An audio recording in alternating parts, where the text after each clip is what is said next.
UK में एक बहुत बड़ा गैंग पकड़ा गया है जिसमें 12 पाकिस्तानी और एक गोरा शामिल है। 13 अफराद को जेल भेज दिया गया है।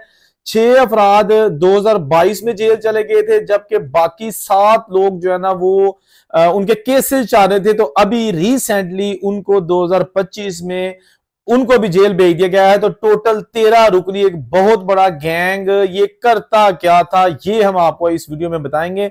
सबसे पहले हम आपको इनके नाम बता देते हैं ताकि उसके बाद आपको पता तो चल जाएगा ना कि हम क्या बात कर रहे हैं। जो लोग 2022 में इस गैंग के पकड़े गए थे और उनको जेल हुई थी, उसके नाम ये है कि आसिफ हुसैन, इसकी उम्र 44 साल और इसको 15 साल के लिए जेल भेजा गया है। इसके बाद है हैदर अली, उम्र 27 साल और इसको 11 साल के लिए। साजिद जो है इसको 37 साल उम्र है और इसको जेल हुई है जी 10 साल। अबराज शफीक है, इसकी उम्र है 23 साल और इसको भेजा गया है 5 साल के लिए। तैयब हुसैन 37 साल इसकी उम्र है और इसको जेल हुई है 5 साल और 6 मंथ, 5.5 साल। इसके साथ साथ मोहम्मद अब्दुल्ला, उम्र 23 साल और इसको 2 साल की जेल हुई है। अब हम बात करेंगे कि जिन लोगों को अभी जेल की सजा सुनाई गई है वो कौन लोग हैं। उनमें जनाब आसिफ है, 41 साल उसकी उम्र है और उसको सजा हुई है 3.5 साल।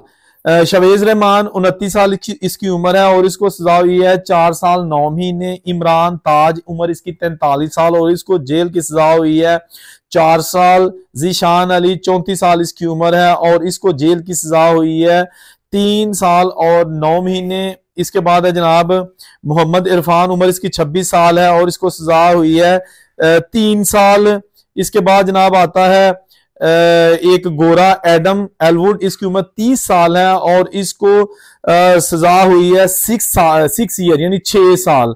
तो जनाब ये वो लोग हैं जिन्होंने क्या क्राइम किया था। अच्छा, ये शॉपिंग सेंटर से, एयरपोर्ट की पार्किंग से और लोगों के घरों के बाहर से जहां भी इनको हाई ब्रांड यानी लग्जरी गाड़ी नजर आती, ये उसको चुरा लेते। चुराने के बाद इन्होंने एक गैराज बना रखा था, वहां ले जाते और 1-2 दिन के अंदर ही उसका पुर्जा पुर्जा अलग कर देते। इंतहाई चालाकी और महारत के साथ ये सारा काम करते। ना तो गाड़ी का अलार्म चलने देते, गाड़ी को डिसमेंटल बड़े तरीके से करते, ना ही उसकी कभी आवाज आई। और देखते ही देखते जो भारी मालियत की BMW, मर्सिडीज और जितने आला ब्रांड की बड़ी बड़ी गाड़ियां उसको डिसमेंटल कर देते। और फिर उसका करते क्या थे, जो ही गाड़ी जो है ना वो डिसमेंटल हो जाती, इनका फौरी ये होता था कि या तो उसको स्क्रैप करके बैरून मुल्क भेज देते, या फिर इनमें कुछ लोग ऐसे थे उनकी ड्यूटी थी कि आपने इनके जो पार्ट्स है ना, वो जो वेबसाइट्स होती हैं जिसमें ऑनलाइन आप चीजें सेल करते हैं, ईबे टाइप, वहां पर ये उन पुर्जों को फरोख्त करते और रोज के रोज पैसे जो है ना ये कमाते। पुलिस को कानो कान खबर ही नहीं थी। यहां तक ये बताया जाता है कि सारे गैंग का जो सरगना था आसिफ, उस जनाब आसिफ ने अभी जब ये आया था, कोविड टाइप आया था, उस वक्त उसने गवर्नमेंट से अपने बिजनेस के लिए 50,000 पाउंड इमदाद भी ली थी कि मेरा बिजनेस डाउन जा रहा है। तो गवर्नमेंट उन छोटे बिजनेस को उस वक्त सपोर्ट कर रही थी। तो ये है वो बिजनेस जिसके लिए उसने यूके में टैक्स पेयर का पैसा खाया और उन्हीं की गाड़ियां खाई और उन्हीं के जनाब इसने घर बर्बाद किए। बहुत सारे ऐसे लोग सामने आ गए और अब तक की तफ्तीश के मुताबिक 100 से ज्यादा लग्जरी गाड़ियां जो है ना वो इस ग्रोह ने चुरा के और उसको पार्ट्स की सूरत में गायब कर दिया। खास तौर पर मैनचेस्टर और दीगर जिसके छोटे एरियाज हैं वहां पर ये जो बिजनेस है ये अरूज पर था, ओल्डम का एरिया है, वहां पर जनाब ये इनका वो गैराज था। किसी को कोई खबर नहीं थी कि ये क्या कर रहे हैं। ये वो चीजें हैं जो बाद में फिर दूसरे लोगों के लिए प्रॉब्लम्स का बायस बनती हैं। ये वो कैटेगरीज हैं जिसमें आप क्राइम करते हैं तो आपको वहां पर नफरत की निगाह से देखा जाता है। जब ये खबरें सोशल मीडिया और वहां के मेन स्ट्रीम मीडिया पर आई तो तूफान बदतमीजी बच गया। जो गोरे इस खबर को लेके तनकीद कर रहे थे कि ये वो लोग हैं जो हमारे मुल्क में आके पेपर लेते हैं, यहाँ की नेशनैलिटी लेते हैं, यहाँ पर काम करने की बजाय यहाँ पर 2 नंबरियां करते हैं। कभी वो जो ग्रूमिंग वाला सिलसिला आ गया था उसमें इन्होंने छोटी जो लड़कियां थी उनके साथ बदफेलियां करते रहे, मुंह काला करते रहे। कभी कारें चोरी करते हैं, और बहुत सारे ऐसे लोग हैं जो ड्रग डीलिंग करते हैं। अच्छा, एक चीज मैं आपको बता दूं कि ये वो जो क्राइम है, ये सारे हमारे जो देसी है वो नहीं करते। इसमें बहुत ज्यादा, बल्कि ज्यादा ऐसे क्राइम है जो गोरे खुद भी उसमें इन्वॉल्व होते हैं। लेकिन हम जनाब ये इसलिए खबरें अपने जो लोग हैं उनकी बताते हैं कि गोरों की खबरें जो है ना, वो गोरे तो हमारी बात नहीं समझेंगे। अपनों की खबरें अपनों को बताई जाती हैं कि जो हमारे लोग हैं, जो कहते हैं ना हम लोग के हमारे वीजे नहीं लगते, हमारे सख्तियां आ रही हैं, वो यही वजह है कि ऐसे लोग वहां पे जाते हैं, काम ये करते कोई नहीं है, दो नंबरियां करते हैं। जैसे कि अभी आपको पता है रिसेंट एक बहुत तहलका मचा हुआ है, यूके ने कानून पास किया है कि जो भी अब यूके में आना चाहेगा, खा वो वर्क परमिट पे, इमिग्रेशन पे, जैसे भी जिस वीजे पर भी, सिवाय विजिट वीजे का नहीं, जो वहां पे रहना, जॉब करना, स्टूडेंट के लिए तो ऑलरेडी इंग्लिश टेस्ट पास करना जरूरी था, आईएलटीएस करना। लेकिन अब जनाब कोई भी बंदा यूके में जाके जो रहना चाहता है, वर्क करना चाहता है, काम करना चाहता है, उसके लिए भी 2 दिन पहले उन्होंने कानून पास कर दिया है कि उसको ए लेवल का टेस्ट पास करना होगा। अब उस टेस्ट में यही है आईएलटीएस की तरह कि आपको सुनने, लिखने, बोलने, समझने की जो सलाहियत है वो आनी होगी। अगर आपसे वो बात कर रहे हैं तो आपको वो समझना होगा, और उसकी बात समझ के आपने जवाब भी देना होगा, यानी कि तीर तुक्का नहीं चलेगा। गोरे की जुबान आपने समझनी है। तो ये सख्ती एक बहुत बड़ी जो है ना वो इस वक्त आ गई है, क्योंकि यूके में इससे पहले ये चीज नहीं थी। एयर वीजा है, कोई भी ऐसा वीजा है जिसपे आप वहां पे जाके काम करेंगे तो जस्ट आपने वो जस्ट सिंपल सा प्रोसेस वो पूरा करना है, आपको इनविटेशन, जॉब लेटर आ जाएगा और आपका वीजा लग जाता था। अब ऐसा नहीं है। हर आने वाला दिन सख्तियां, हर आने वाला दिन प्रॉब्लम्स हैं, और ना सिर्फ उन लोगों के लिए जो नए यूके जाके सेटल्ड होना चाहते हैं, बल्कि उन लोगों के लिए भी प्रॉब्लम्स के पहाड़ खड़े हो गए हैं जो इस वक्त यूके में मौजूद है।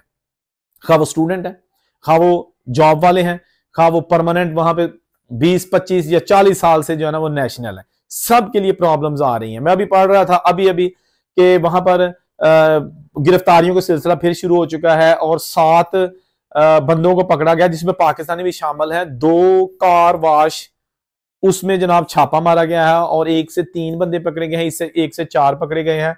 और जो लोग वहां पे जिनके पास डॉक्यूमेंट्स उनको छोड़ दिया गया है। 7 बंदे ऐसे हैं जिनके पास वर्क राइट्स नहीं थे और वो कार वाश पे काम कर रहे थे। अब होगा ये कि इनको तो वो इनका प्रोसेस यही होगा कि इनको डिटेंशन सेंटर में रखेंगे या इनको डिपोर्ट कर देंगे।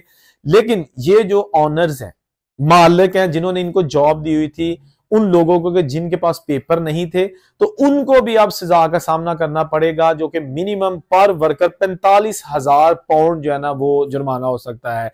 ये तो अभी कोर्ट में मामला जाएगा, क्योंकि अभी तो उनको अरेस्ट किया है।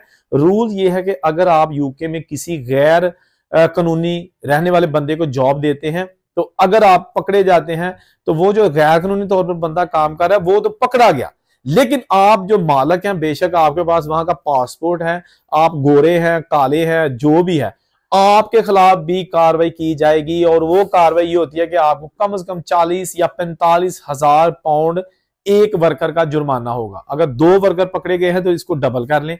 लेकिन अगर आप वो जुर्माना दे देते हैं या जो कुछ भी है, कुछ महीनों के बाद या कुछ सालों के बाद दोबारा आपकी शॉप पे रेड होता है और दोबारा पकड़े जाते हैं 1-2 बंदा जो इलीगल है, तो दूसरी बार आपको 60,000 पाउंड जुर्माना होगा, फिर 40 या 45,000 पाउंड नहीं। तो बड़ी सख्तियां होनी शुरू हो गई हैं। प्रॉब्लम्स क्या है कि मैं आपको एक चीज क्लियर कर देता हूं, आज का विलाग सिर्फ यूके के हवाले से है। अभी मैंने 2 दिन पहले भी एक खबर बनाई थी कि एक फयाज खान नामी नौजवान, जिसकी उम्र एक्चुअल 31 साल थी, उसने अपनी उम्र को जो है ना वो कम किया हुआ था 22-23 के करीब, लेकिन असल उसकी डॉक्यूमेंटेशन जो है ना वो 31 साल शो कर रही थी। वो जनाब डंकी लगा के यूरोप चला गया, स्वीडन में ज्यादा अरसा रहा। उसके बाद इसने फिर फैसला किया कि आप यूके जाके किस्मत आजमाई करते हैं। यूके जाके अभी इसको कुछ ही महीने हुए थे कि इसने वहां पर जो है ना अपनी गाल यहां पर एक खतरनाक गन का टैटू बना लिया, निशान बना लिया, और वही जना दिमाग घूम गया, अफगानी जना आ गया बिच जुनून। तो इस अफगानी ने यूके पहुंचते ही यूके की एक बहुत बड़ी सियासी पार्टी जिसको यूके रिफॉर्म्स कहा जाता है, उसके सरबराह नाइजल फराज को ही जो है ना वो धमकियां देना शुरू कर दी और इतने नाजेबा अल्फाज कहे कि मैं ये कर दूंगा, वो कर दूंगा। अब जनाब उसको भी पकड़ लिया गया है, 5 साल के लिए जेल की सजा हो गई। अफगानी को 5 साल की जेल की सजा हो गई। लेकिन ये वो हरकतें हैं जो कुछ की कहते ने झूठा जाके उथे झूठा चवला मार दिया ने, खच्चा मार दिया ने, जिसका उनको फायदा नहीं होता बल्कि उल्टा नुकसान उनको भी होता है और दीगर लोगों को भी होता है जो कि डॉक्यूमेंट्स की लाइन में लगे होते हैं। ये वहां पे असाइलम अप्लाई कर रहा था और साथ ही उनको धमकियां दे रहा। अब अंदाजा करें जब आपके वहां पे इंटरव्यूज होते हैं, आपने काम करना तो उत्थे मिन्नतां तरले काम होंगे ने, ते ए बांदर उत्थे जनाब उन्हें धमकियां दे रहा और वो भी ऑनलाइन गन्ना दियां। वो खोतिया तो अपने मुल्क ही रहा, तो उत्थे गया कि लैने बड़ेमा यहां ही रहो। ये लोग हैं जो उन लोगों के लिए बाइस से बदनामी बनते हैं जो वहां पे इज्जत की जिंदगी गुजार रहे हैं या जो यहां से जाके वहां शिफ्ट होना चाहते हैं। अल्लाह ताला से दुआ है कि अल्लाह ताला तमाम अफराद की मुश्किलात आसान करें, जहां रहे खुश रहें और उनसे कोई इजाजत दीजिए। अल्लाह हाफिज।